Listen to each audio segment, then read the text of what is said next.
you write histories not just so you can tell a good story. That's part of it. You write history so that they can have some resonance in the present moment. You want people to learn from this story. And there was about 4,000 holy shit moments when I was researching this story from exactly 100 years ago today. I had heard about the Klan in Oregon. I live in Washington State, but all my life I'd heard about, the Klan in Oregon. And in fact, there was a Klan governor in 1921 in Oregon. So I started researching. I'm wondering if there's a book there. And everyone says, you got to go to Indiana. That's the story. Well, what happened in Indiana? This monster, this psychopath, this charmer, this, grifter took over the entire state. He was the Grand Dragon. And no state had more Klansmen ever in the history of the Klan. 1 in 3 white males in Indiana belonged to the Klan. They put their hand on a Bible and swore out an oath to forever uphold white supremacy. Now, the Klan in the 20s was vast. It was 6 million people. They had 4 governors, including the governor of Indiana. They had a handful of United States senators. They had 75 members of Congress. They were everywhere, and they were just on the verge of nominating a man for the White House, a Klansman to put in the White House, until the event described in my book happened.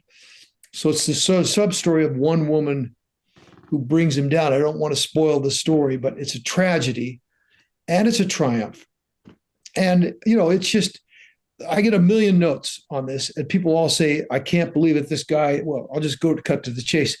They say he's Trump. No, he's not Trump. He's his own guy, but he's a serial liar. He's, a guy's a sociopath.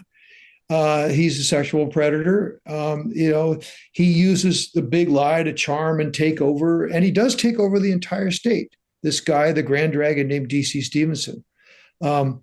And so it's just, now, the other thing was the Jazz Age, which you mentioned. It was a wonderful time for a million reasons. But I have a chapter in this book. I didn't know this. You know that the first live recording of American jazz happened in Indiana at the peak of the Ku Klux Klan.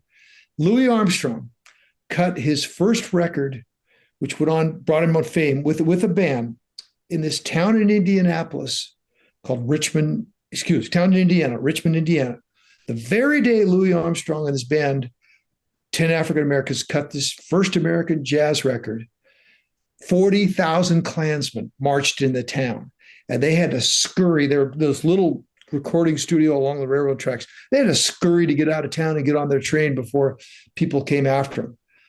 The record went on to be a huge sensation, but it's one of the little, storytelling things that really intrigued me about this time. Madge Overholter. That was the real challenge of this book, because I didn't want it just to be about a bad guy. There were books written about Ted Bundy types and all this. This is a book about a monster, this Klansman. And he is a monster. He's a murderer, a rapist, a sociopath. He's kind of like, did you read The Devil in the White City? Eric Larson's book, the serial killer in there. I thought of him a little bit like that. So I didn't want this book to just be about a monster. I didn't want it just to be about the Klan, because, they're a stain, a cancer on America.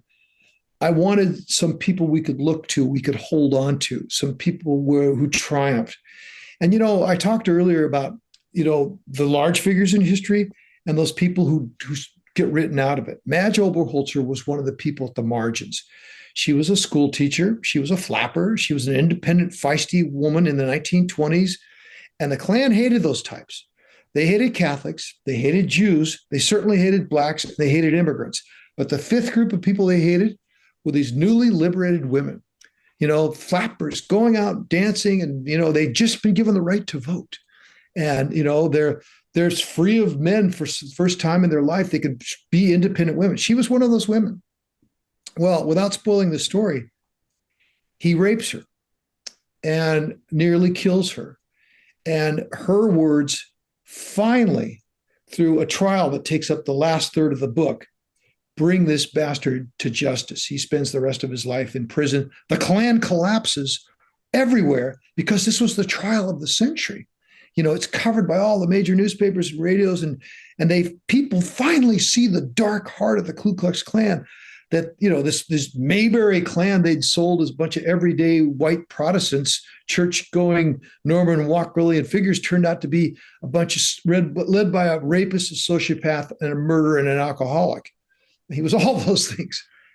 Her words alone, everyone had tried to bring her down. The NAACP, Irish American organizations, which outed all the Klansmen in their communities, Democrats who fought these Republican. It was a Republican Party that got taken over.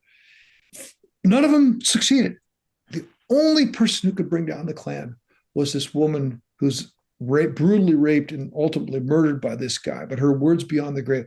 So that's one of the stories where, the challenge for me, as you said, was to tell her story, and she didn't leave behind a lot. There weren't a lot of diaries. I found enough, and mainly, this was the great thing about the book. I mean, from a research perspective, she wrote out this deathbed last will and testament, 10,000 words or so, where she tells the story in great detail about what happened on the night he raped her and ultimately killed her. She died. She lingered for a while. So you remember these words were read in court. So her words linger beyond the grave. And this long thing, her dying declaration, as it was called formally, was where I could get most of my stuff on what her thoughts were. I felt this way about the Dust Bowl. You want to tell, because it's such a great story, you really want to feel like you do justice to it, that you do service to it. I mean, Hemingway used to always say, I knew I had written that story well and true, and that's the best you could do. I wanted to write it well and true. I wanted to just get that story right. I didn't realize, I thought this would be a hard sell. This book made the New York Times bestseller list because it's a hard story. It's a brutal crime at the center of one of the most awful periods of the United States that we didn't know about. That, millions of Americans swore an oath to hatred, swore an oath to hate their fellow Americans. There were lynchings going on all over the place. There was horrible things happening. It's a hard book to write. So when you type in the end, you just hope you've told it well and that people can take away A, lasting lessons, and B, a sense that human triumph, still happens.